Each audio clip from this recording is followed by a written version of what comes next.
Welcome to Portals of Perception and to another exploration where Jeff Vander Clute and I skate to the frontiers of emergence, seeking to discover what is emerging and revealing itself with us. Jeff is a spiritual teacher and a coach. He is a co-founder of Sourcing the Way, enlightening journeys and expeditions, and the consciousness of money. Jeff is also a member of the Evolutionary Leaders Circle, and he is now in the process of writing 3 books. These are not the focus of our call today, but we are looking forward to soon, when you're ready, Jeff, to have a Portals dedicated call to reflect on this body of work that's emerging with you. Jeff, welcome. Thank you, Aviv. In this time when we're approaching winter in the Northern Hemisphere, there's no better time to skate on the thin ice with you. And whatever falls through, whatever breaks through is always so delightful. And I'm sure that will be the case today. So indeed, we are recording this towards the end of 2022. Probably be a while before we publish it. And the guidance, though, today, intuition is, can we be reflective of what are some of the key learnings from this year and what perhaps is the wisdom about what's working well, what is powering what, and what might we be able to distill from those insights by way of a brief going forward. So let me begin by asking you to share, inviting you to share some of what has worked well for you this year and what are some of the key learnings. Well, thank you. I'd like to start with what has personally been the case in my experience and then generalize in terms of what I'm seeing as a pattern for the people I know and work with. And the first point I would make, the first point that comes to mind is the integration of a kind of retreat mode or energetic into daily life. A couple of years ago, I had a sense that I would spend 1 month in retreat in 2021, and I did that, and it was fantastic. Definitely breakthroughs, lots of thin ice moments and openings into greater clarity and expansive awareness. So I'm grateful for the time in the deep dive. And this year, the guidance had been, the intuitive sense was that I would be in retreat for 3 months. It didn't work out that I had 3 months in some kind of seclusion, in some castle someplace where no one would ring me up on Zoom. In fact, it was much better than that because I discovered how to be in the flow of daily activities and Zoom calls and still maintain the groundedness, the centeredness, and the peace that really characterized that 1 month deep dive in 2021. And I was able to do this by focusing on, well, first of all, just by listening in the moment. What's optimal now? And that's been the practice for ages. But that practice has been applied with an intention to stay in this kind of space. And it just came to me that if I have no more than 2 Zoom calls a day, then the day will still be characterized by this sense of peacefulness and contemplation, which then brings forth a torrent of insights, which is how the 3 books are co-arising. And that will be a fun conversation. So time management, we could say that sounds very prosaic, but that's part of it. And it's really recognizing that how I spend my time has a huge impact on not only the productivity, but the energy of every moment and the consciousness that I can bring, the presence that I can bring now is informed by a year of practicing being in meditation while I'm speaking. So we all know about walking meditations, but how about a talking meditation? That's what this is. Now, in generalizing, I have observed that many people also this year have felt like they're in limbo, not because they're actually somehow in being held back from doing things, but because the way in which they're doing things is evolving to be more in this moment-to-moment flow of consciousness and knowing what to do. So it seems to me as if there isn't as much advanced planning with the intention of controlling circumstances and delivering specific outcomes. There's a greater trust that the outcomes that are emerging through the practice of being present and not overloading ourselves with activity are actually great and maybe optimal. And maybe this is the way to achieve optimal outcomes. So people have been befuddled that their usual orientation towards strategy and achieving tasks has seemed as if they're kind of idling, but actually they're getting a lot done. And they're getting work done in a new way, and they're actually coming out as a new self. So I have seen this year a number of people I couldn't count how many times I've said, "Oh, this is the new you." See that's the new you, and that other bit that feels like it's being released, the patterning of how we work, for instance, or relate to other people through constant busyness. That was the old you. Both are fine, but isn't it interesting that there's something emerging, surging very powerfully that seems to bring with it a greater sense of peace and awareness and empowerment, frankly, because when we're not overloaded, we're not stressed, we're not unpresent, we're very focused on the needs of the moment, and we can deliver and respond very powerfully. And I like to say anyway, that 98% of the energy in the old self was not quite fully aligned. And so there was a lot of somehow interference in the system, which reduced our efficacy. But when we are aligned in the way that I'm describing, we let life take care of so much more. Life takes care of the heavy lifting. And what was previously 2%, and maybe this is a gross generalization, but I get it's pretty extreme, can now be, we can be 100 or 95, but approaching 100% focused on what's most essential. And wow, that is a different way of working. It's a different way of being, and it really works. That is potent and powerful.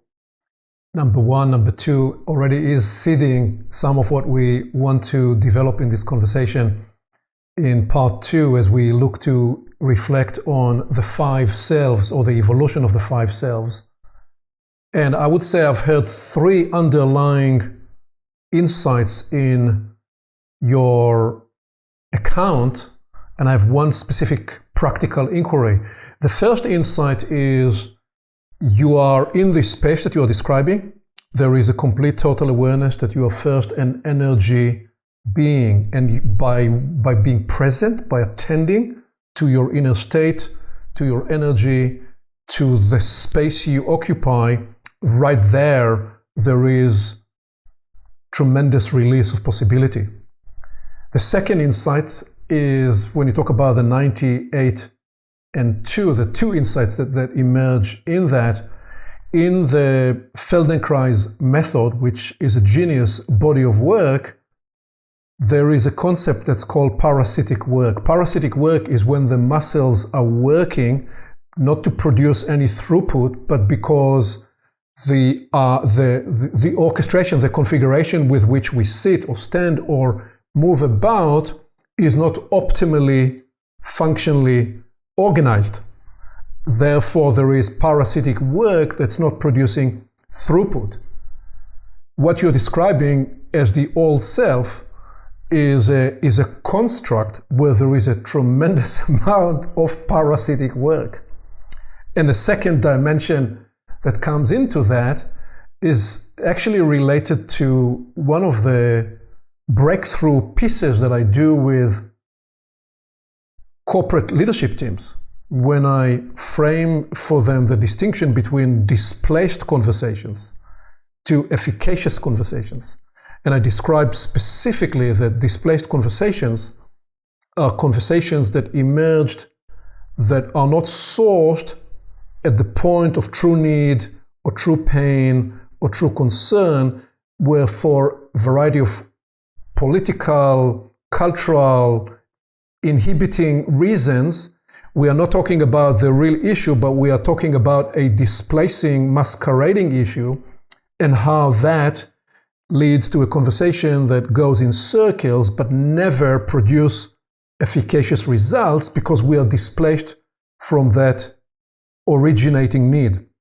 And I teach them how to sense it, how to discover it, and how to reroute the conversation to engage directly with the need through a series of inquiries. So that is also the old self in a team construct. And so much of the energy in organizations and corporations is wasted in a parasitic fashion in that old construct. So these are the three insights that emerged. The practical question, I'm curious with this insight of no, only 2 calls a day, if there is any additional practice where you consecrate specifically a couple of hours in the morning, a couple of hours at the end of the day or middle of the day, is there any other structure or scaffolds that you developed to facilitate that space you wanted to be in, and or no, you just, it's a call or 2 calls a day and you go with the flow? Well, it's both and. Thank you for the question. I'm definitely going with the flow. So there isn't a specific time that I meditate. However, I have a pull to meditate in the morning and a pull to meditate in the afternoon and in the evening. And I have some protocols that I've developed, which I do at the beginning of the meditation, and then it seems to kind of blank out the thinking activity. And just somehow the mind says, all right, I've done my bit, and now we can just be and abide in this stillness. And then I come back with the assistance of a nice bell from Insight Timer, and I'm refreshed.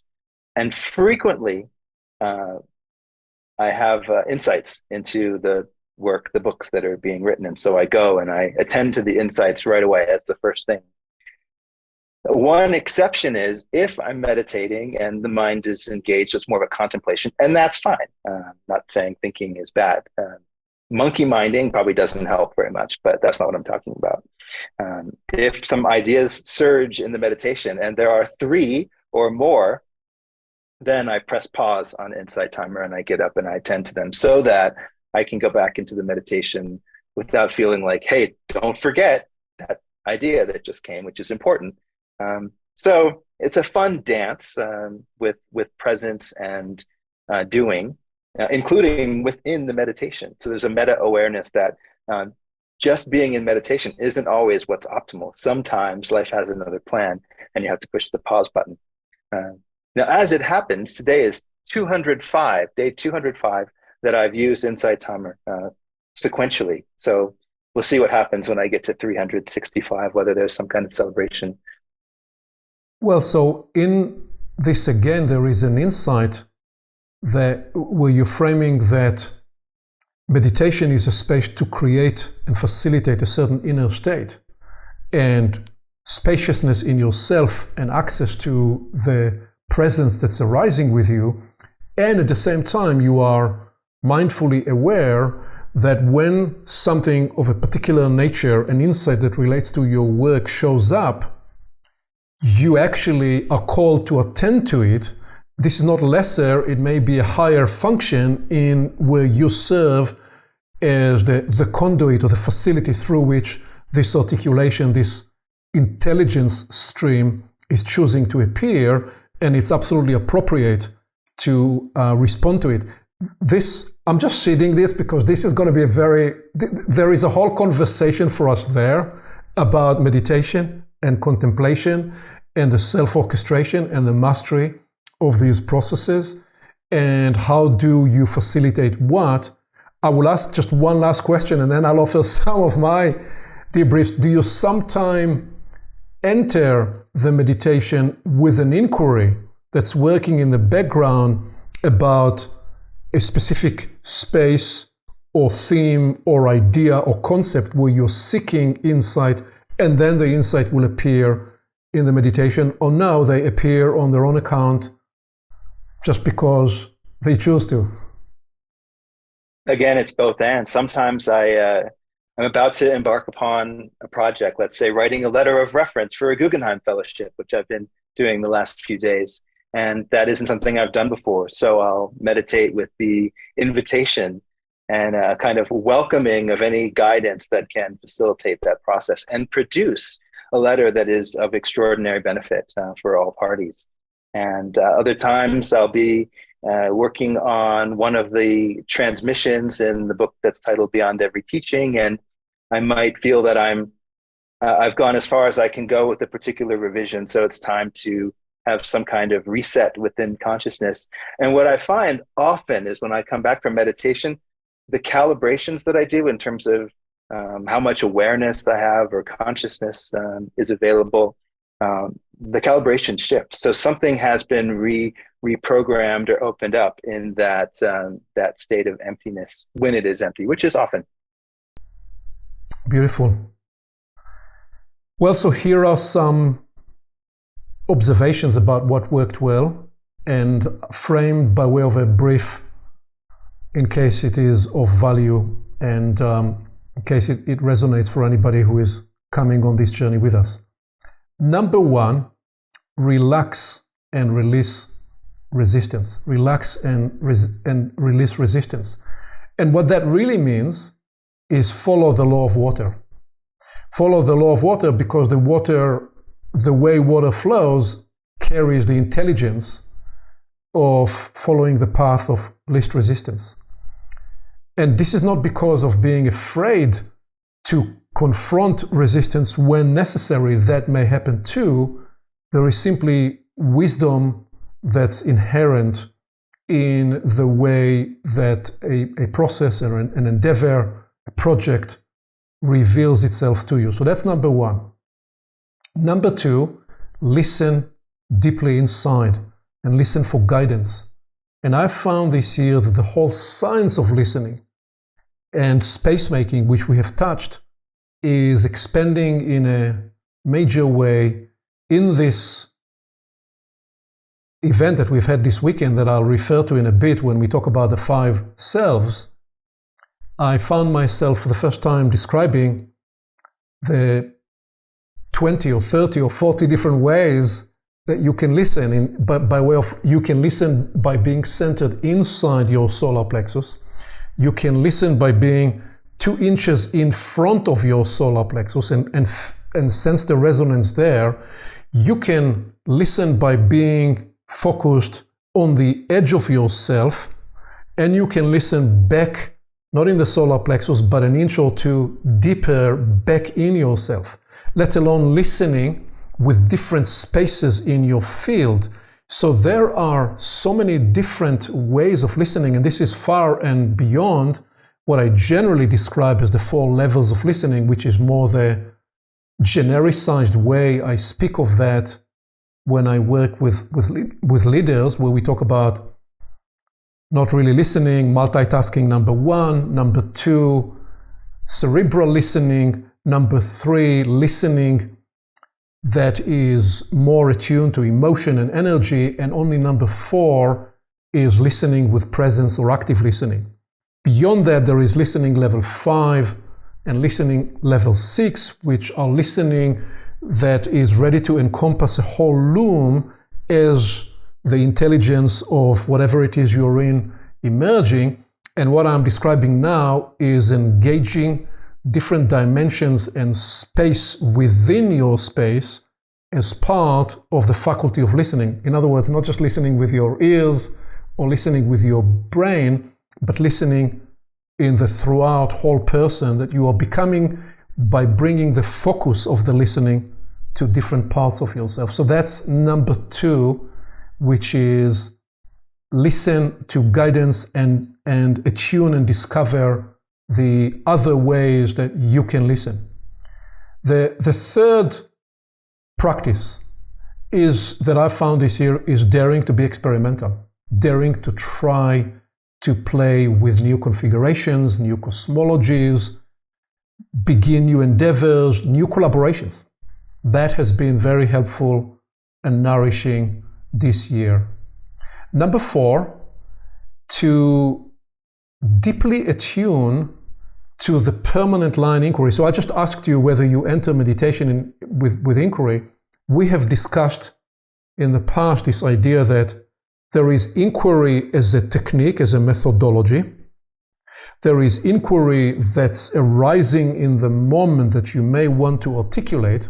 And there is what I'm describing as permanent line inquiry, where there is an impulse that is central to your life. Like in my case, there is a permanent line inquiry about evolution and about the part we play at this time in this phase of the evolution of the epoch inside the evolutionary process. So creating times where that permanent line inquiry, by which I mean it continues to work in my system at an unconscious level, even when I'm not attending to it in any particular way. I may be watching a soccer game in the World Cup, or I may be watching a movie, or I may be in a dialogue, or I may be reading something.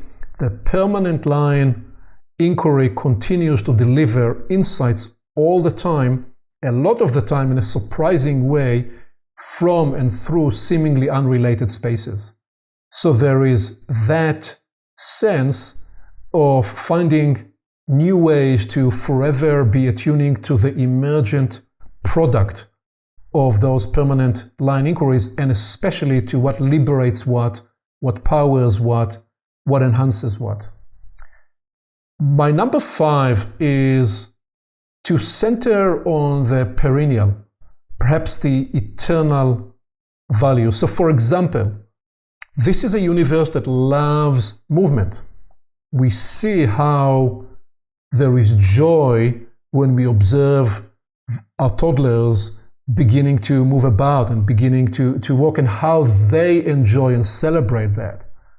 We see in the animal kingdom when a baby deer comes out and it can immediately run, and there is a joyous feeling around that. And so therefore, attending to what unlocks movement. And for us humans, one of the practices that unlocks movement is what we're just talking about, inquiry. So movement is a permanent, perennial, eternal property of this universe, and therefore inquiry as a movement catalyzer is something that's inquiry as something that facilitates movement can be enhanced very much. So attending to those elements in our process and practice ecology that for one reason or another are naturally attuned, naturally aligned to perennial and eternal wisdom. And I'll say the last one by way of what I found has been helpful this year and is a practice to engage in, is to get immersed in the crucible of not knowing. Because it's only when we truly step into not knowing that we surrender ourselves to that something else within us. We talked on an earlier call a couple of years ago on this idea of being led by the unconscious. Well, by getting immersed in what we don't know, we facilitate the release, the liberation of that process. And then not only is this a good practice in innovation workshops, which is something I do with business teams and leaders, it is also true when we are seeking to facilitate and attune to what's our higher calling, what is more optimal for us to do, where is the next potentiating release. Those will often be more revealed, more showing themselves when we allow ourselves to get immersed in not knowing. And finally, I'll say about this, which is an element we explored this weekend. As you know, we've been describing the progression of the epoch journey, the epoch culmination through the rainbow. And I have explained before that the color set was not an indication of some mental map or a model of or such. Rather, it was a true observation that those seven fractals, those seven natures, those seven potencies that construct the rainbow and frame the light that we see, they offer a framing for naturally arising living processes.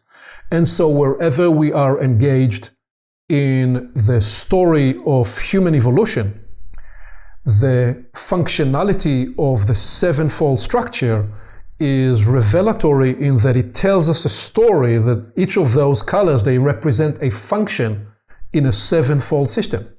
And we talked in the past about how red bring an originating reasons to be released and activated, and orange is a place where those get nourished and expand and enhance, and yellow is where a higher organizing principle is entering the system such that that sevenfold structure can emerge and recast itself and get reorganized around a new centering alignment. And green represent a rejuvenation element and a sense of renewal.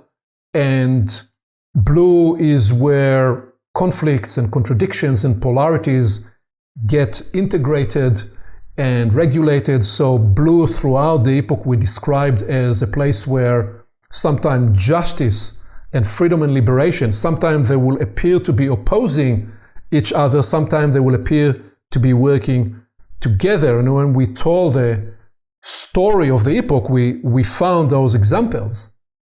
And blue has this function that it regulates those different impulses and needs. And we told a story to essentially describe that we have entered the indigo and the violet zone, the indigo and violet phase, and we describe indigo as the place where all that was and all that is and all that can be gets into a crucible of merging and convergent discovery of what is to be enhanced and be taken forward and what is to be released and be left behind. And it was only this weekend that we started to more unfold the discovery, the insight about the violet function. And part of the violet function is that violet is really the conclusion of that octave and the release and the transition to the next octave. In other words, the transition from one epoch to another epoch. And therefore, violet by definition is a liminal zone. It's a world in between different worlds. And so therefore, by definition, violet is a place where we don't know. And so I've taken some time to describe how the pattern, one of the key emerging patterns in a violet space, violet time, is this simple idea that when you think you know, you no longer know. Actually, when you think you know, because you think you know, you no longer know. And I gave a couple of easy examples when I reflected that if you were Chinese, then in May and June of 2020, you felt very proud about yourself and about your government because you felt, well, our smart Communist Party government leadership, they figured how to manage the pandemic. And look at these arrogant liberal democracies. They are crumbling. They have hundreds and thousands of people dying in their emergency rooms, and so much for the pride of the progress and what they achieved. So you felt pretty superior, condescendingly superior. You could, if you were Chinese in that phase, in that moment in time. And just 12, 14 months later, and certainly in recent months, it became obvious that what they thought they knew was no longer true. So when you think you figured something out, just when you think you know, you no longer know, because the nature of a violet phase, it continues to shapeshift. The universe continues to move your cheese, to borrow that metaphor. And the other example was Russia and how Fascinatingly, because when the Soviet Union collapsed in the late 80s, early 90s, actually, intelligence agencies in the West, they all produced their dissertation paper, an investigatory committee of how were they misled to not see how weak was the Soviet Union. And the conclusion in all of those agencies was very simple. They bought into, believed the Soviet propaganda.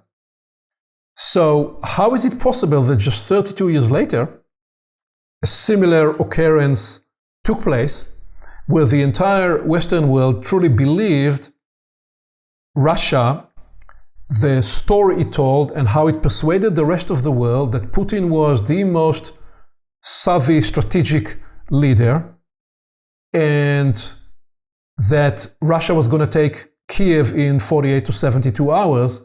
What they did not take into account was they did not calculate Zelensky, and they did not calculate the Zelensky resilience. So just when you think you know, you no longer know. And in this case, we have a circumstance where the PR and the propaganda machine that a country produced, they catch themselves up to believe in themselves. So the point when we share these reflections were, okay, you can say, how do I relate to this? This is large geopolitics. I'm just the one person. And I suggested that we can be as authoritarian in ourselves as the Chinese Communist Party.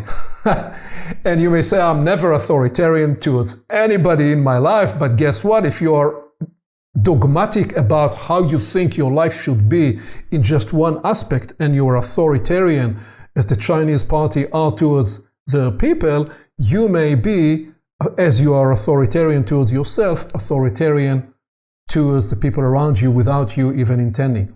And similarly, you may be righteously indignant and domineering about one voice in you as Putin is. I called it the Putinization of self. The Putinization of self is where you become so passionately indignant and dominant upon yourself, such that you decide to suppress all other voices in your life, especially the weaker voices, and that becomes you being Putinized upon yourself.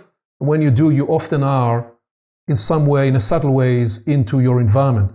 So I suggested that this was an insight within an insight. First, when we know something, when we think we really figured out, you know how sometime a day later, a week later, you get up in the morning and it doesn't quite feel right anymore. Something shifted in the balance, including in your relationship and agreements with the people around you, and you need to revisit the space that you traveled before.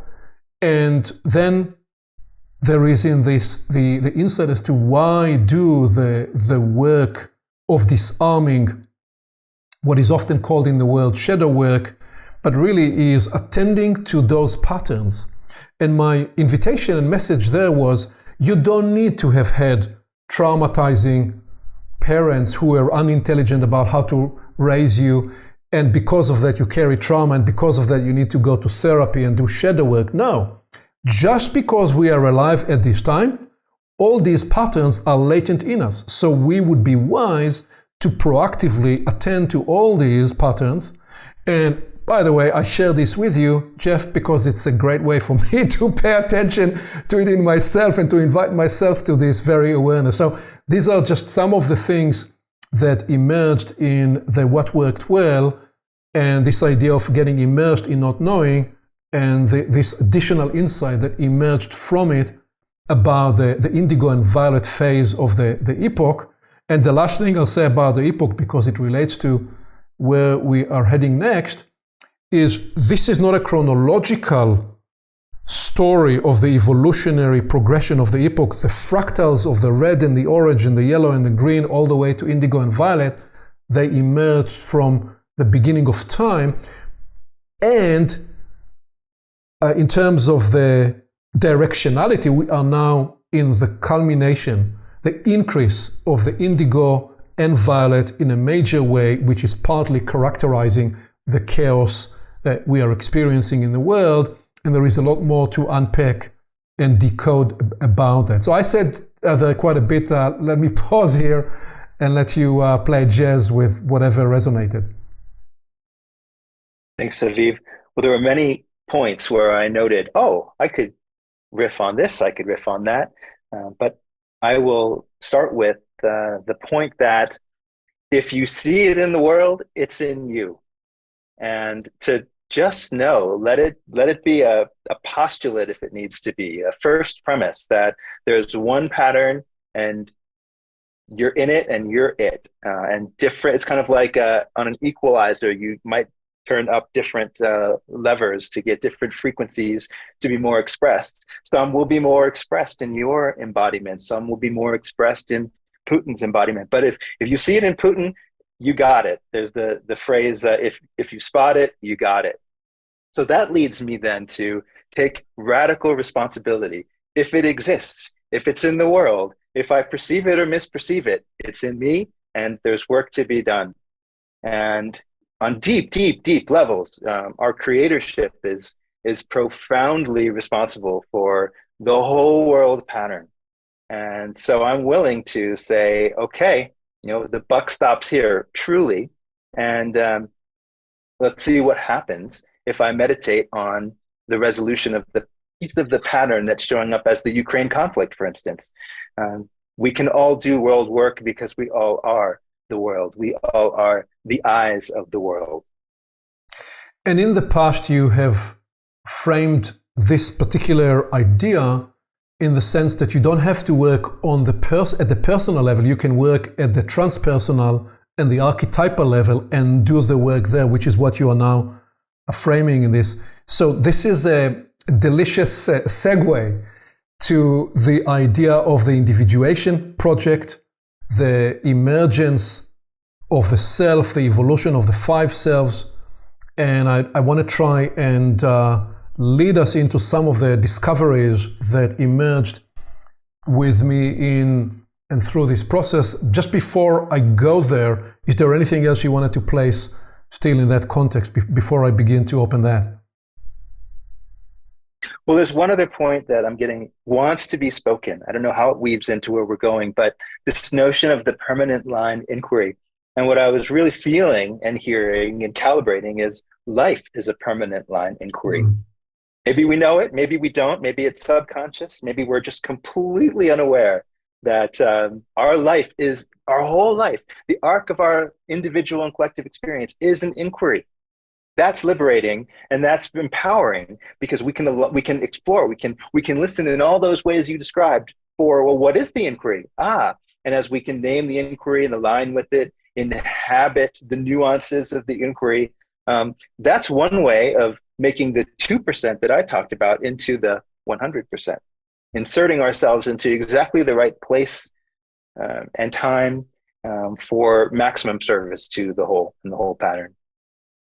This is a liberating wow to integrate and meditate the idea of permanent line inquiry as life, that life itself is the permanent line inquiry of this universe. It's a potent integration. Thank you for that release of potential. You're welcome. So you and we have explored earlier, a couple of years ago now, how one of the plot lines that we were tracking in the unfolding progression of the epoch was the individuation project. And we revisited that awareness this weekend. And again, I invited and asked that we listen to it not through our ears and not just through our brains, but through our souls. Now, when I use the word soul, we talked about that when we explored the ensoulment journey earlier this year. I do not use the word in the generalized way that is often being used. I use the soul to mean the intelligence loom that enables you, because of the operating system that it is, to mediate and negotiate and orchestrate the experience of human life in the planetary theater. So it's a planetary intelligence loom that facilitates and mediates life, human life, with I can describe and decode 3 key imperatives and directives. Number 1, to keep you alive. So when you're crossing the road and there is a car rushing in your direction, it will rush you to run to the other side of the road. You can say, my instinct is driving me to accelerate and rush out of danger. Well, the instinct is the agent or the adjutant of that soul impulse. So directive 1 for the soul is to keep you alive. Directive 2 is to improve conditions, to forever be in the process of improving conditions and learning how to improve conditions. So the soul orchestration forever leads you into what can I do to improve conditions for myself, for my family, for my tribe, for the circumstances I'm in. The 3rd soul impulse and directive, as part of this living, breathing intelligence loom that orchestrates you into action, is active also for all people, but there is a little but, sometime in certain circumstances will be a little suppressed. So a person will be more held back in impulse 1 and impulse 2. The 3rd impulse, the 3rd directive is reaching for your highest calling, reaching for your highest purpose, reaching for the highest sense of how you are to serve in this life at this time, inside of which there is a developmental and evolutionary impulse that's revealing what you are becoming. So that's an important dimension, because when I ask people to listen through all of us to listen through the soul, as I describe that, there is in this the sense of I'm not listening through the construct, just the words, the conceptual framing, but I'm listening through the looms of resonance and knowing. Because there is another question, which is, would you say today's soul and the soul that a person was supported by in ancient times, say the times of Moses or the time of JC, or even later, is it the same soul or not? Well, the answer, the starter contemplation there is yes and no. It is the same soul because it is an intelligence loom that mediates and facilitates human life in a planetary theater, including facilitating that the human is a carrier of consciousness that's superior to the planetary realm and is potentially inclusive of the whole cosmos and the whole universe. And it is different because the soul orchestration of Moses or Jesus or anybody else that lived in their time did not need to navigate smartphones and the internet.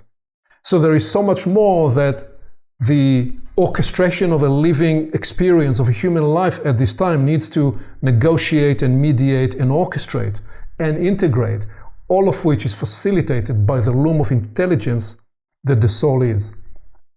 So I invited people to sense again to this extraordinary story in which there was a reversal.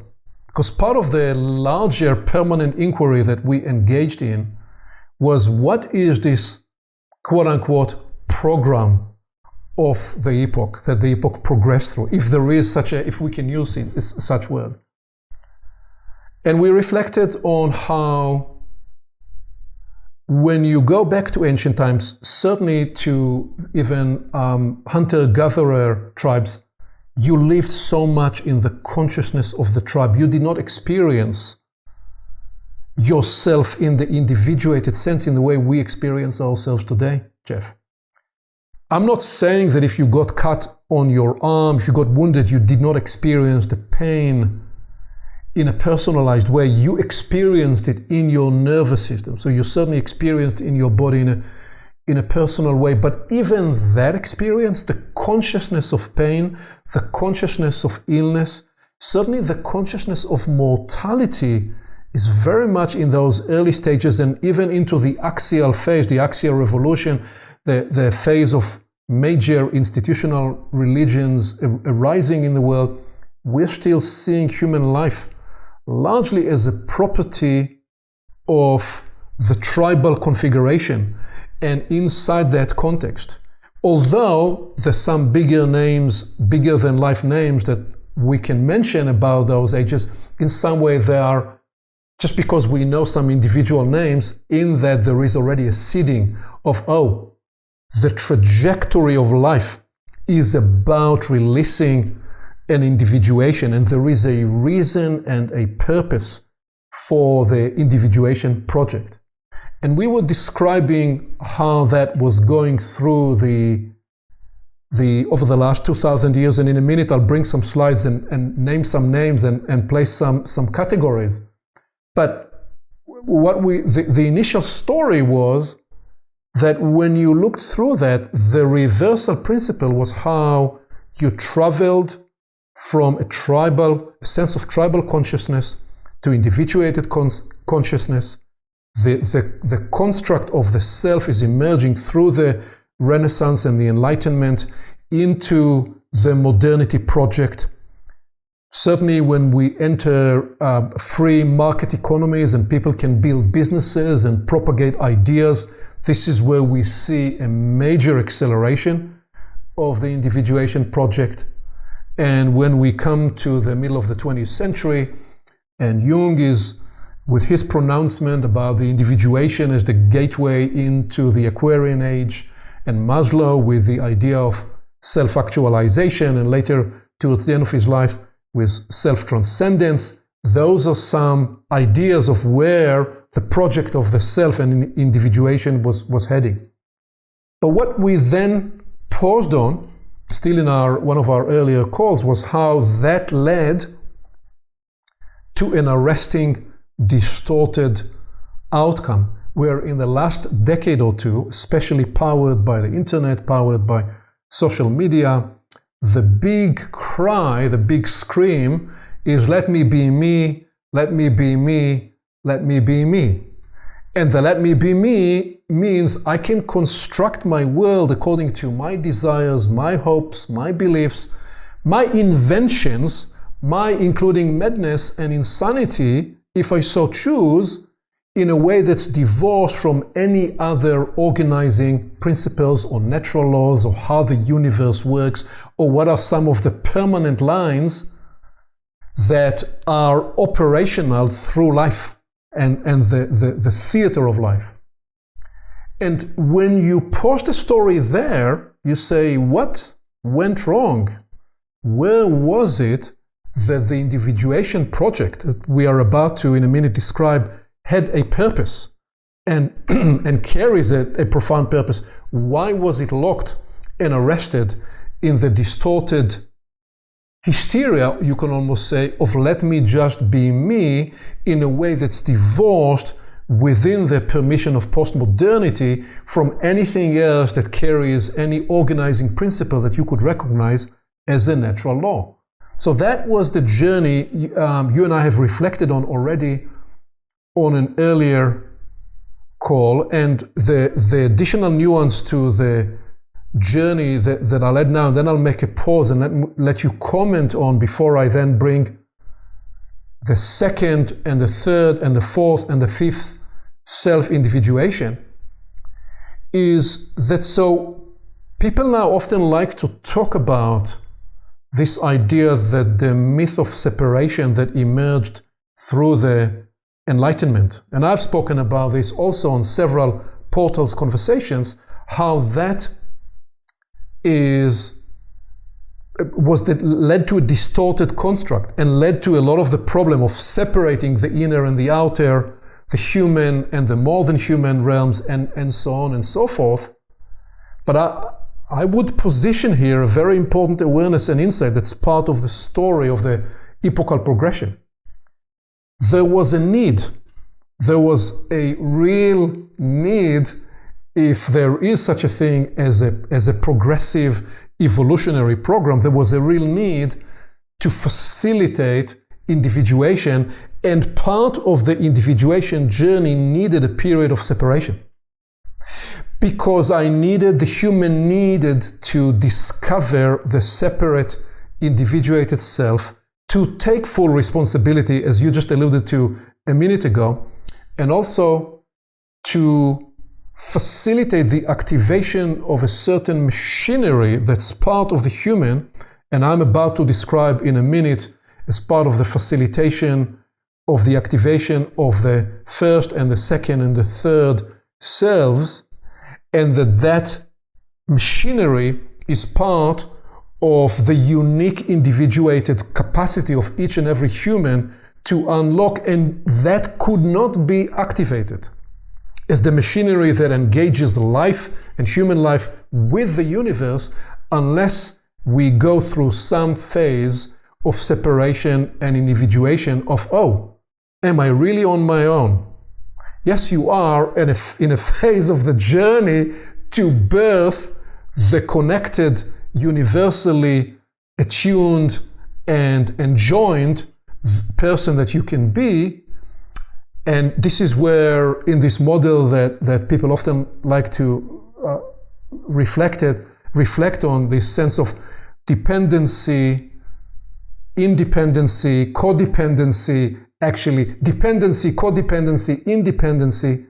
Right, well, what are we saying there? We're saying this is an incomplete model. We're saying you needed to go, a human being needs to go through a phase of taking fuller responsibility, because in that process, there is a machinery that comes online, a capacity that's latent, that is not just an imaginary, it's not just psychological, it's actual, energetic, experiential, embodied part of giving birth to the greater dimensionality of being a human, and that is part of the birthing of that experience, that possibility, that higher cosmology comes alive through a phase of individuation and separation. So that's the high-level journey before I go deeper to name some names and categories, and partly just regrounding us in a part of the journey that we initially told a couple of years ago. So let me pause here and see what resonated for you in this foundational scaffold for the story. Only all of it resonated. And then the question becomes which piece to pick up on. What comes to me maybe as an addition is to really appreciate the capacity of life to produce a self, the capacity of the universe to individuate. And this reminds me of what Sri Aurobindo talked about as the capacities of the divine, one of which is to self-multiply. And this isn't about self-multiplication of the divine as, exact replicas that all are precisely the same. That doesn't seem to have much value. It's the diversity. It's the maximum diversity. It's all possible individuations from which, let's say, the divine can then select explorations to focus in on. I had a meditation once where I experienced energetically and very viscerally the selection of world lines based on 3 criteria, which were truth, compassion, and loving. World lines that did not really fulfill those 3 qualities were in some sense pruned and with no hard feelings. And so I could experience this divine selection process, which probably is another conversation. But the self is, in some sense, all of these, or the selves are all of these possible world lines. And indeed, if you want to have the experience of being enlightened, we need to go through the cycle of ignorance. It just seems to be the nature of things that in seeming to forget, we have the opportunity then to pick up the pieces and put them together in unique ways. And every individual is putting the pieces together in a unique way, which is very pleasing to the divine. Unfortunately, but practically what is just simply the case, we have experiences of conflict and big conflict, like we saw in the 20th century. And somewhere I read that the 20th century was called the century of the self, interestingly enough. On the other side of that, though, as we collectively go through the initiation of conflict and terrible world conflict, we have greater wisdom. So I can't condemn any of it. From a higher perspective, I see the perfection of even this cycle of ignorance, because the flowering that comes out of it. We get to the 21st century where Prime Minister Modi says to Putin, "This is not an era for war." If he really means that, and if we're really getting that, that is a massive learning that is all the sweeter because of the difficulties that we've lived through collectively and individually. It's hard to maintain the expanded perspective, and it's not appropriate to maintain the expanded perspective in the face of immediate personal existential suffering. In fact, the appropriate response of the self is compassion, is loving, in service to the truth, which is, this is not actually about perpetual conflict. So these three lines that you're describing, they are part of the impulse of life, impulse of the evolutionary process, and at different times, each of those three lead the new wave that's arising, whether it's loving, compassion, truth, and there may be sub-natures that appear inside each of these. So let me try and do this. I'm gonna do this supersonically fast. I first want to bring some references to some of our recent conversations because they are all scaffolds for this. I'll go through it very quickly so people that are journeying with us can track these down, and then I'll travel to the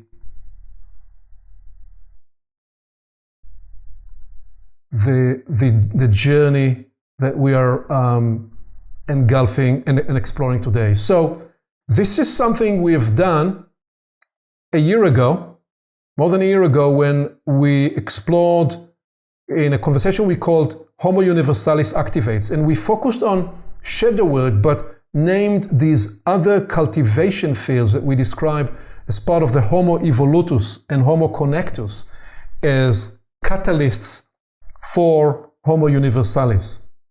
And then we proceeded in that same conversation to reflect on 6 fields of power.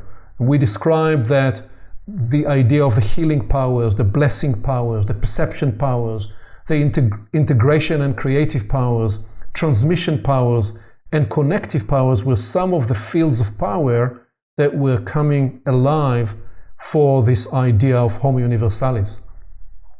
And then we came back a few months later and explored the 3 journeys in a conversation we called the ensoulment journey, where we described those 3 journeys: journey 1, the escape; journey 2, the ensoulment; and journey 3, the spiritualization. And then we came again a few months after that, and we explored the idea of the 1,000 faces of Homo Universalis and a starter sample of 20 of these faces, and we went through exploration of all of these.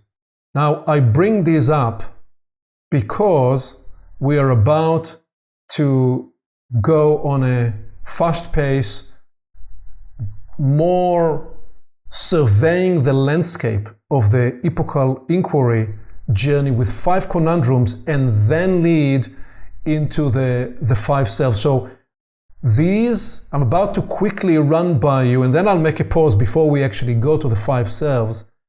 5 propelling inquiries that were central to the entire 3-year journey that we have been on with the epochal culmination community journey. So the 5 conundrums. Number 1, the relationships between development and evolution. And that includes those 4 vectors, the horizontal and vertical development stories, and the emergent ascending and the transcending evolutionary move. So How do we map those different moves? How do they relate to each other? Which one release which at what time? How do they co-arise, co-release each other? There is a whole exploration to be developed inside this conundrum and is part of the permanent line inquiry that we are pursuing. Conundrum 2, the relationships of the human with the more than human realms. We've touched on it before, not inside a framing of a two worlds, this world and the world after, but more in the sense of interpenetrating, co-emerging dimensions of reality where we can be attuned, we can sense in the most actual way the phenomenology of these worlds or dimensions of reality expressing themselves through our consciousness, and how they co-release and facilitate the expanding of the human range, and how there is a reciprocal teleology. Because the more we facilitate the more than human realms through the human realms, the more we are facilitated. These are really interpenetrating dimensions of reality, inside of which there is teleology, there is guidance, there is intelligence, there is what we call blessings, there is grace, all of which is part of the mystery and the conundrum of a life that needs to be reintegrated because of that artificial myth of separation of a world that decided to only focus on the measurable in the exterior. So that was conundrum 2 that been with us in this journey. Conundrum 3, which builds on number 2, is specifically the permission and the power conundrum. What gives what permission and power? And inside it, what is the relationship of form and function when we think about human form and forms that we humans can create? What is the relationship? What are the relationships there? What are the relationships between context and content? How will, on some occasion, the context will frame the possibility of content, and in other circumstances, the content that's emerging will recast the context and the form, ultimately integrating in this what we call his story and her story. And I've talked over the last 3 years about this idea that his story is often the story of the victor and the vanquished, the written story in the books of history. That's the his story. But her story is the story of the invisible patterns that were able to emerge through this sevenfold structure of the red, orange through to violet. And the fourth element that was with us along this journey is the axial project, the Renaissance and the Enlightenment project, the modernity project, the postmodern drama, and the individuation story that we're about to go even deeper on in a minute, birthing the self and its trace all along the sevenfold fractal story, and the very important story, which is the what's now and the what's next project, where we are sensing and are attuning the possibility of a new kind of axial Renaissance evolution, potentially a Homo universalis axial Renaissance evolution. So these 5 conundrums, they were potentiating, activating, impelling energies through the journey we've been on over the last several years. And let me just pause here and give you a chance to play jazz with that a little bit. Well, I love a good conundrum, and here we have 5 excellent statements, really, of inquiry, and nothing jumps out at me in this moment to comment on, other than this feeling of enjoying the slipstream of your supersonic trajectory into new places where I haven't necessarily been. So I look forward to continuing to follow along. Okay, slipstream is something that I recognize from my early formation as a fighter pilot, and a place where you need to be very focused if you're not going to lose control of the flight. But the idea is actually to fly in formation rather than be in the split in the stream of my flight, but rather be in the joint co-arising consciousness that we are exploring here, where I'm doing some narration along the journey. So with all that as scaffolds and facilitation, here comes the story of the Five Selves in a supersonic speed to just name the territory and get back to it another time for deeper dives on some of the elements. So it begins with, as we said, the tribal self, really the pre-self, where consciousness is not yet individuated, but rather is pre-separation, is part of the group identity and harmony of a non-individuated self. And I propose that the pre-axial phase that's dominant by red and orange fractals, which is not to say that there aren't in those early phases yellow and green and blue and even indigo and violet elements and fractals appearing. But the larger arc of time, the gravitational pull is one of the red and the orange. It's just that in the red fractal itself, there is a whole sevenfold structure that reveals itself. And it is also still dominant in the axial revolution, and even through the yellow fractal that, as we described, was the fractal that said, oh, we've got to transition from this barbarous way of waking up in the morning to guess who is going to kill us today, or instead, who are we going to murder first so we are not going to get killed. That was the operating system of pre-axial. The axial revolution is introducing new stories, new theologies, new sensibilities, new organizing system, new operating system to bring people together with a moral code that's lodged and beautifully described in each of those beautiful religions that are now largely thrown out with the bathtub water. And we're going to suggest that some of those perhaps can be retained, but that's a little later in the story. So the dimension that I'll add here is that what this time is solving to is not only are we seeing in those ancient times barbarous, rivalrous state of affairs, it's a very sick kind of human condition.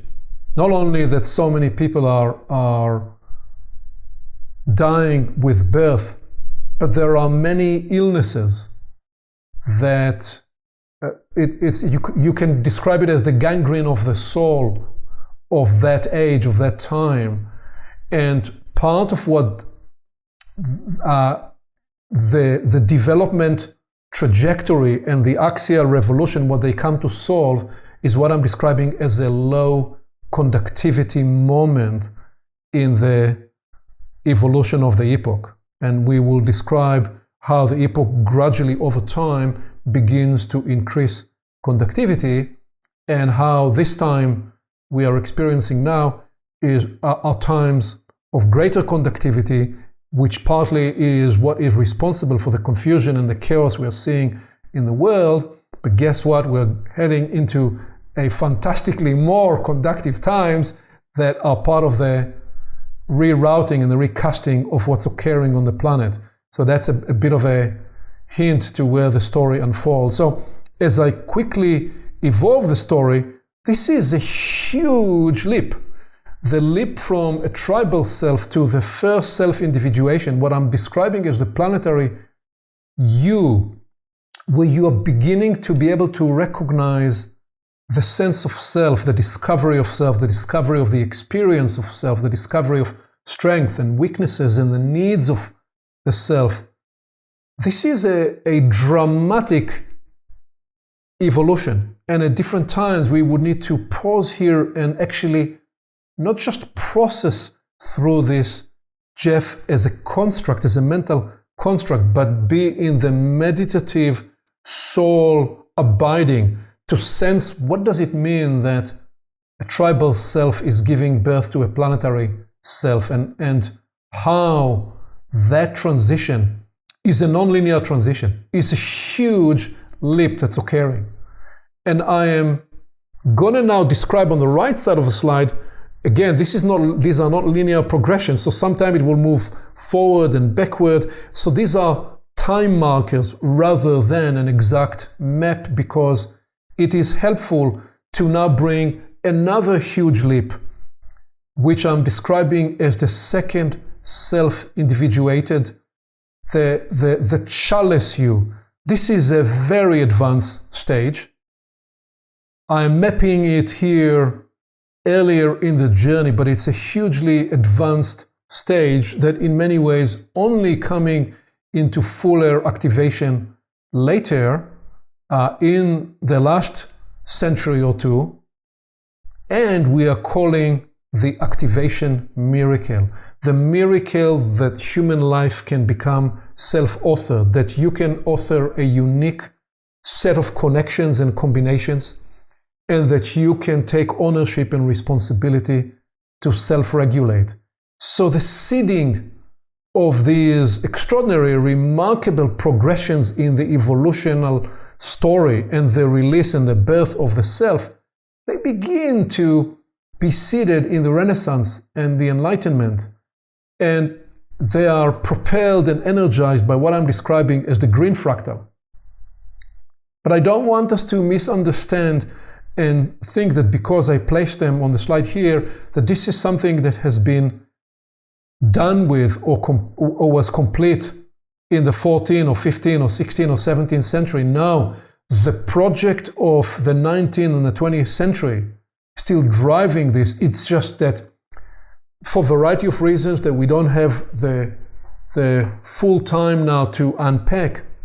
Anytime any of those developmental steps, evolutionary steps rather, they come online both with the light and the shadow, and we tend to gravitate to not to the line of how it was naturally meant to be, but to what I describe on another occasion as the condition line, where we build an accumulative traumatic conditioning, where those unique permissions of the first and the second selves, they are largely responded to within not just the light, but more so in the shadow of the separation and the individuation. What we're describing is that these represent two profound release points or release processes, somewhat codified through the impulse that came through the Renaissance and differently through the Enlightenment, even though those impulses at times were actually in conflict. They both represented the release of the first and then the second self-individuation. And more of what we see is expressed is often the shadow elements of these. So it is that then brings us to the third self-individuated you, what we call here as the essence carrier and essence generator you. A profound elevation. We will need to come back another time and describe how the transition from the second self to the third self is an absolutely non-linear, extraordinary shift that occurs, where part of that is that you're now no longer just able to be in the authoring of self, of unique connections and combinations. You are now the generator of the cosmology inside, the cosmology of presences and essences through the living process that you are. Life is revealing itself, evolution is revealing itself through you in that presencing and essencing function that you are. So in this case, the self is beginning to take a whole other nature. You are more an agency function, the self, rather than I am me, the self me. No, you are now a whole other capacity coming online and leading to an extraordinary event in this evolutionary story that I'm describing as the fourth self, which is Homo solaris, that actually started to come online in the 19th century and was facilitating the release and the development of the archetypal self, the recast of self as an archetype, where you can be the magician, the teacher, the leader, the artist, the meaning maker, the storyteller, the listening priest, the healer, and the many other archetypal configurations.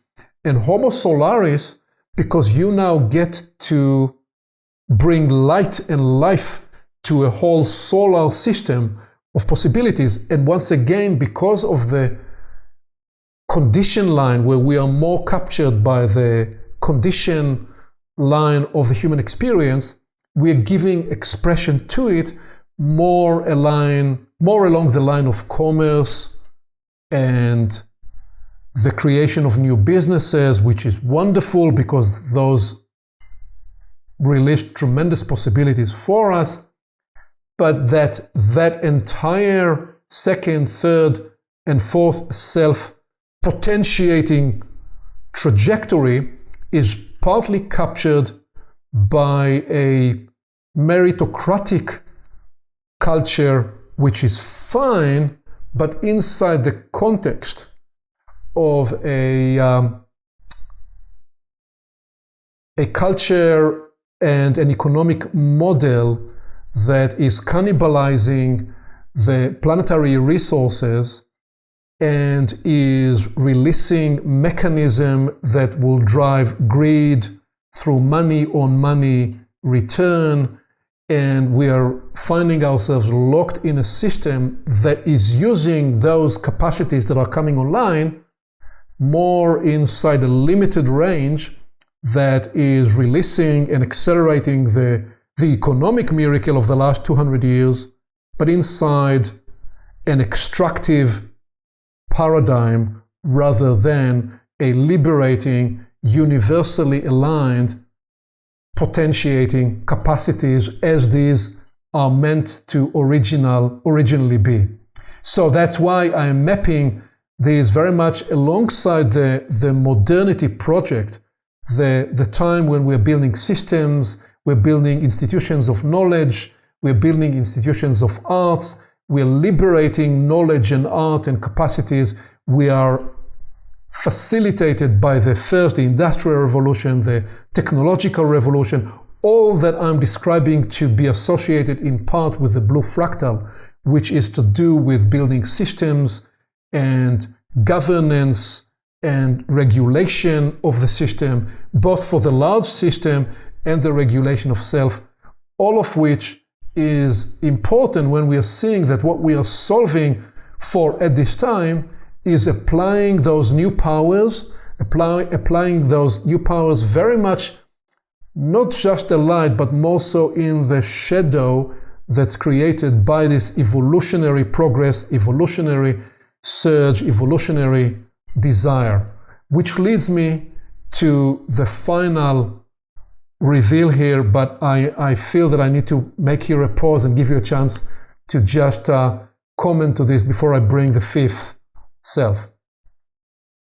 Thank you, Aviv. I mentioned I love the five conundrums. I really love the five selves. And I wonder about the seven, the role of seven in the context of self. For instance, is there a homo universalis? Is there a homo infinitus? Is there perhaps more to the story of the self? Aha. Well, you have obviously been here already. So I'm no longer in your slipstream. I'm on your right wing, happily flying in formation. That's beautiful. And so we are describing here five selves. If you add the tribal self, then you are seeing six. And we're also mapping that each one of these, they have their below the line shadow element of arresting, distorting, perverse applications that are actually part of the evolutionary process, because we need to learn from these, because they force upon us time and again regressive cycles that enable us to update the operating system that's evolving through us. This is this idea of the double helix process of evolution, where evolution evolves through us as we evolve through it, as it discovers through us its success and its crowning achievement, while we are also revealing our shortcomings and areas, opportunity areas, where we become, through that process, our own redemptive healing agency as it configures us and configure itself in the process. So, is there a seventh? Yes, absolutely, there is a seventh there. Let's leave it as a mystery for now. Perhaps it is the infinitas that you suggested. I think there is enough for us to grapple with here today. So the way I frame here right now, the transition from each of those, the first to the second to the third to the fourth to the fifth, each of those represent a dramatic shift, a non-linear leap. And we will have to come back to and codify that more in the future.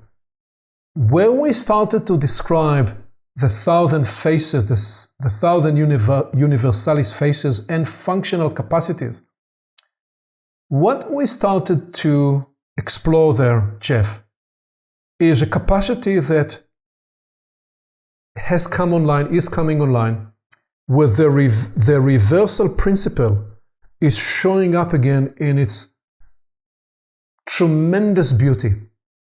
Initially, we described that there was a reversal principle because you were a tribal self and you needed to journey to become the individuated self, to discover the evolutionary process emerging through you. And what we then reflected on is how in those recent decades we're seeing the capture of that in that hysteria of just let me be me and let me create my own constructed world, divorced from reality, divorced from permanent lines and natural laws that govern life. And this is where I'm proposing the reversal principle started to show itself again. Because what we are discovering, that as you go through the second and the third and the fourth and all the way to the fifth self, more of the self begins to be revealing itself inside the context of the collective, inside the context of a mutualized arising.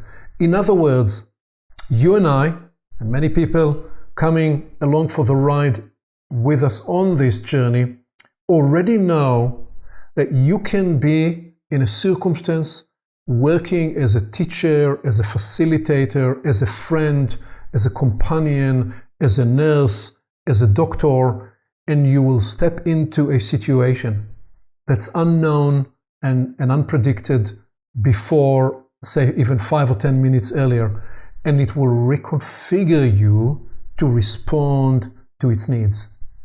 So this idea that actually the higher aspects of individuation is not let me be me, but rather the reversal occurs.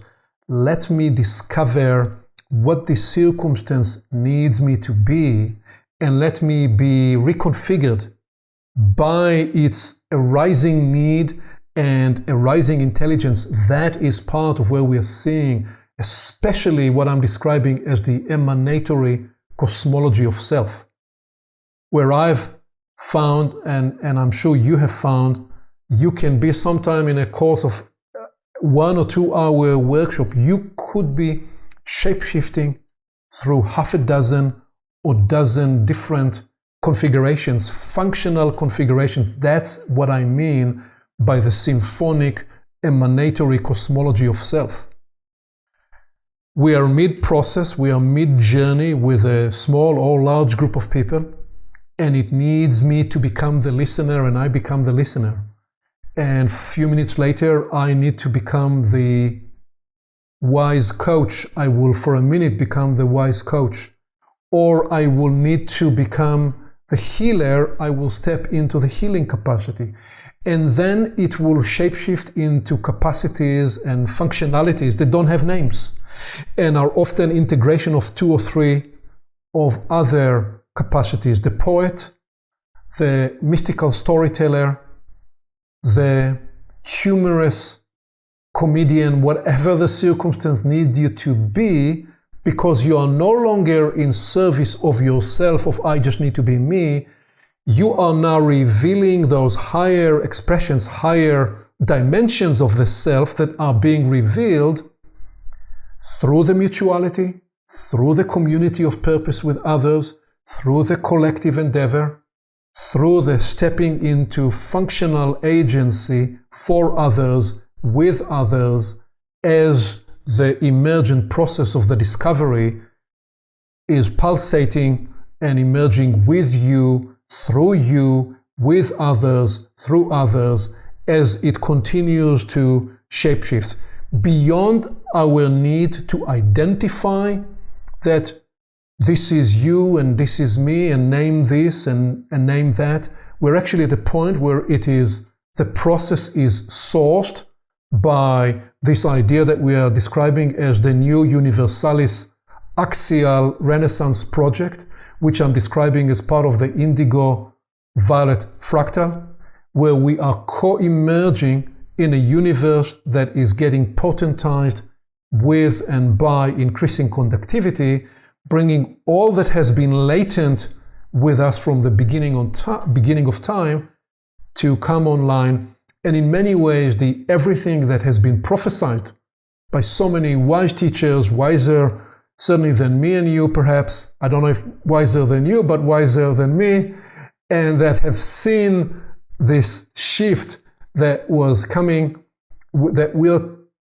proposing is part of the transition we have certainly become more conscious of at the beginning of this decade, the 2020, and will be with us possibly for the remainder of our lifetime, as this indigo violet potentiating a phase shift of one epoch ending and a new epoch arising, all coming online, essentially saying, you human is what we need, your consciousness, your sensibility, your love, your devotion, your artistic capabilities, your leadership capabilities, your passion to be the embassy and agency of life through you as you emerge, as you discover yourself, beyond the need to identify with names, with titles, because life is what is seeking to reveal itself through this process.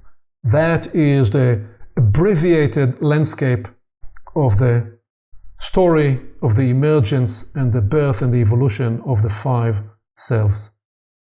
Allowing a suitable pause for that to sink in. I so appreciate seeing and hearing the unpacking of a map of individuation. And as you've said, in many ways, it's nonlinear. There's a simultaneity of all of these stages. So we're in all of them. You can see that the tribal self is active in the world today, and the Homo Universalis is active in the world today, in you and me and all of us. And what I'm seeing as a very inspiring possibility is that a map like this can inform leadership and succession, if you will. I'm thinking about the leadership that we see in the world today, which perhaps isn't very far along on the individuation journey. We have partially individuated leaders in so many cases. And what I'm seeing is that more individuation actually equals more wholeness, more inclusivity of the dynamism of life, therefore more wisdom and ability to lead holistically and to be a voice and a representative for the planet, for the species, for the universe. And that kind of leadership is, it's a quantum leap, you could say, from what I think I see in the world right now. And having a map like this is almost like the singularity that people talk about in technology, where the technology gets smarter and can evolve itself, and suddenly it seems to be evolving infinitely beyond the human capacity to manage.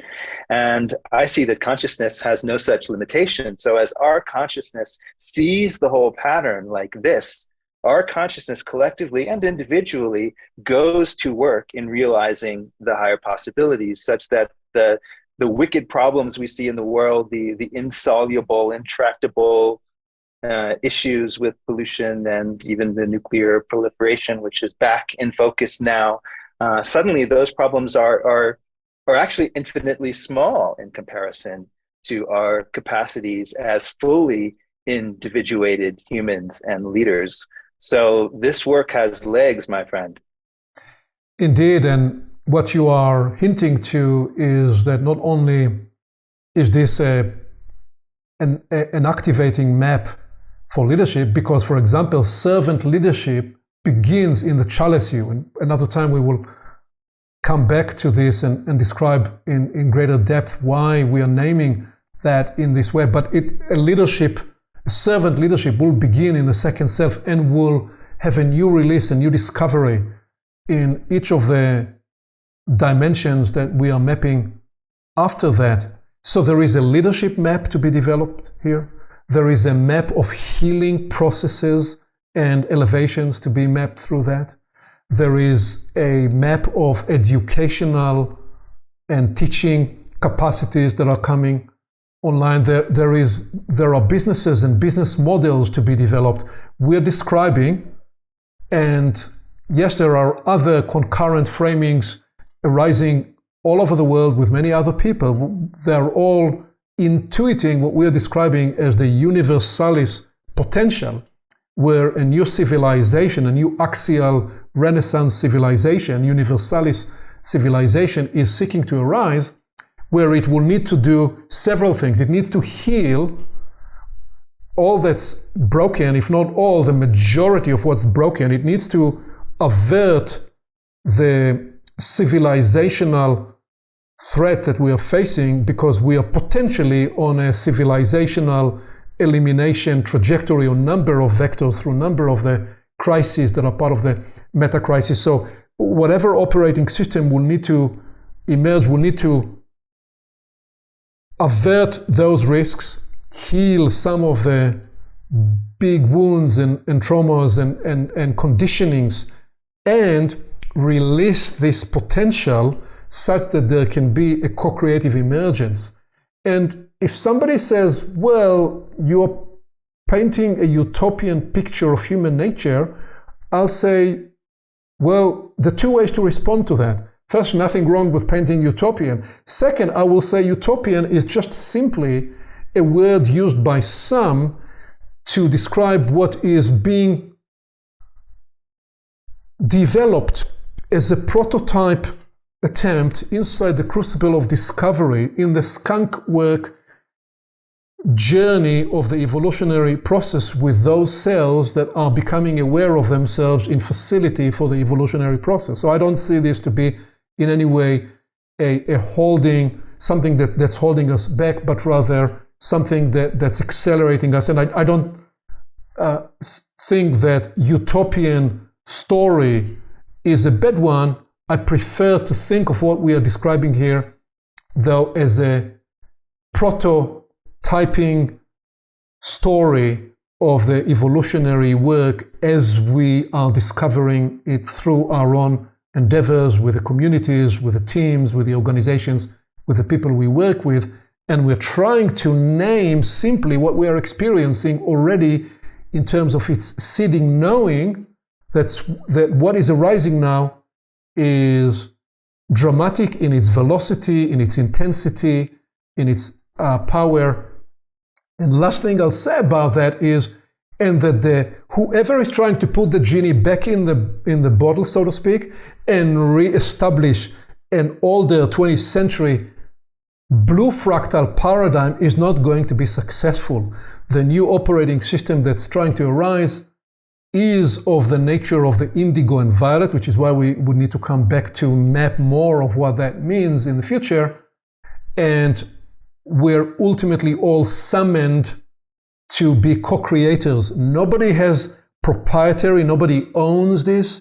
It is co-arising literally through each and every window or portal of opportunity it can find in and with people and teams and configurations, anywhere where there is the little bit of openness for life to reveal itself through us. Well, I want to reclaim the word utopia, because if we add the E in front of utopia, then the etymology is very clear. It is good place. It is a world that works, and a world that works for all is within our reach. Buckminster Fuller has written extensively. New maps are emerging here for how the world can work for all. This is not an unachievable dream that is the utopia without the E, which I gather means nowhere. No, this is here now. And this is evolution, evolving. In fact, we have evolved today, you and I. We were skating at the beginning, very much on at the maybe sea level, and now we've been soaring together. So imagine what's possible with more soaring and more people playing together. That's perhaps a potent and beautiful place to land in what you just said there, Jeff, which is that essentially when we are engaged in this process of describing evolution for ourselves, we are evolving with the evolutionary process as it is revealing itself for us. And the same could be true to say the same thing about healing and about development. So all three processes, they are co-arising in us as we explore them. And as always, I'm filled with gratitude that you're able to create an ecology that enables us to skate to this place where a lot of what just emerged in the living exploration with a large process with a group of people can be synthesized and codified into a 90-minute Portals conversation. Thank you so much. Thank you, Aviv.